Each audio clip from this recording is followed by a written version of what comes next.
All right, let's get right into this explainer. Today, we're unpacking a worldview that is honestly pretty wild. We're looking at a narrative that connects a modern technology founder straight to ancient, bloody royal conflicts. According to the accounts of Kyle MacLean Smith, found in our source documents, his modern-day legal and personal struggles aren't just bad luck, they're inextricably linked to centuries-old European history. It's this staggering story of ancestral bloodlines, geopolitical maneuvering, and what he perceives as a direct existential threat to the Canadian crown. So let's dive in. So think about this core mystery for a second. Can a 17th century royal lineage actually make someone an outlaw today? I mean, for most of us, genealogy is just a fun weekend hobby, right? A way to map out the family tree and see where our great-grandparents came from. But in the documents we're analyzing, this historical lineage is definitely not treated as trivia. It is presented as an active, breathing geopolitical risk. We're going to examine how one individual perceives his deep historical roots, not as a badge of honor, but as a direct and present danger to his modern life, and why he absolutely believes the state is reacting with full force. And just listen to the sheer severity of this claim. The quote reads, "I am a political refugee to the Canadian crown." It is literal. Kyle MacLean Smith doesn't just feel generally misunderstood or systemically disadvantaged. No, he views himself as a literal outlaw, actively hunted by the state. He firmly believes the Canadian legal system is specifically targeting him due to his heritage and the perceived threat that heritage poses to the reigning monarchy. To grasp why someone would feel so acutely targeted by an entire nation's legal apparatus, well, we have to look back in time. Section 1. The MacLean Heritage. Unearthing the Jacobite Threat. Okay, so to really comprehend these extraordinary claims of persecution, we have to unearth the Jacobites. Historically, this was a fierce, highly dedicated political movement aiming to restore the Roman Catholic Stuart line, that's King James II and his heirs, to the British throne after they were deposed. Now, this isn't just a history lesson for Kyle. According to the source documents, he believes this ancient Stuart claim isn't dead at all.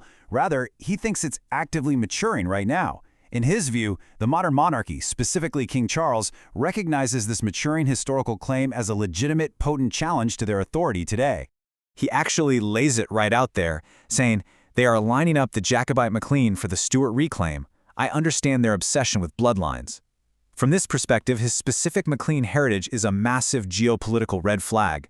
He alleges the crown views his bloodline as a literal weapon that could be leveraged for a modern-day Stuart restoration. He genuinely believes the monarchy is just obsessed with these ancient lineages and that they're reacting to his very existence as a legitimate, immediate threat to King Charles's reign. It basically takes the idea of a family feud to an entirely geopolitical level. Moving on to the next section, the crown's alleged retaliation, modern battles on ancient grounds. Trace this dizzying continuum with me. We are charting a path from 17th century ancestral MacLean alliances, jumping straight into environmental activism at Canada's Fairy Creek protests in 2021 and landing smack in the middle of modern marriage and legal battles in 2026. In the sources, he argues that his presence at those recent environmental protests was not treated as standard civil disobedience by the state. Instead, he claims his actions were viewed through this intensely magnified lens of his Jacobite heritage, instantly elevating him to the status of a targeted political dissident. So how exactly does a 17th century retaliation manifest in the 21st century? Well, according to the text, it happens through a coordinated modern siege. The sources outline a very specific list of tactics the state reportedly uses to suppress him. He points to the outright weaponization of family court proceedings, the enactment of historical annulment strategies against his marriage, the active suppression of his environmental activism, and forced isolation through restraining orders. He frames this not as an unfortunate string of everyday legal or family disputes, but as a calculated, top-down political warfare campaign orchestrated by the crown itself. He actually calls this phenomenon an ancestral echo. According to Kyle, using marriage annulments to destroy dissidents is an old playbook. It's a historical tactic he says the crown used centuries ago against his MacLean ancestors whenever they gained a bit too much political power or influence. By his account, the Canadian legal system's approach to his modern marriage is simply history repeating itself. It's framed as a form of transgenerational warfare, a deliberate effort by the crown to sever his social connections and totally nullify his influence today, exactly as they did in the past. And the alleged surveillance goes far beyond the family court system. The sources suggest that even his highly technical academic work got weaponized against him. Usually, a mathematical dedication to a tree, like a sequoia, is just, a polite, maybe slightly eccentric nod from a researcher. But Kyle claims Canadian elites actively misinterpreted this simple dedication as a coded signal for a Stuart rebellion. I mean, it perfectly highlights the sheer, almost surreal level of extreme paranoia he believes the Crown directs toward him, interpreting even a totally mundane academic output as the spark of a geopolitical uprising. Which brings us to the final section, Crown versus the Republic, a geopolitical dichotomy.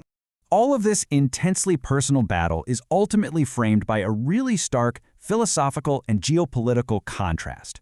On one side, we have subjects of the Crown, specifically referring to Canada here.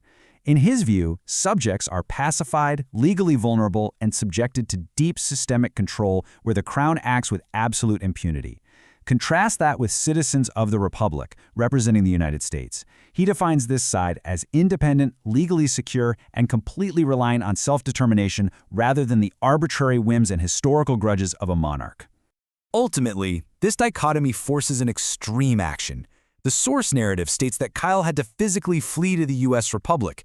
He frames this not just as, moving across a border, but as seeking actual asylum to escape the systemic overreach of the Canadian Crown. He views the Canadian system as essentially lawless when it comes to the Crown's power, allowing them to crush perceived historical threats without any consequence whatsoever. For him, the Republic represents the only environment left where a citizen can be secure from these ancient, systemic retaliations. So as we wrap up this explainer, we're left with a really fascinating question to chew on. How will ancient bloodlines and modern geopolitical frontiers continue to clash in the 21st century? Whether you view these claims as literal geopolitical threats or a highly complex personal mythology used to explain modern strife, the sources present a totally captivating look at how centuries-old history can profoundly shape today's conflicts. It really forces us to consider how the long, long shadows of history might still be pulling levers in the present day. Thanks so much for joining me on this explainer.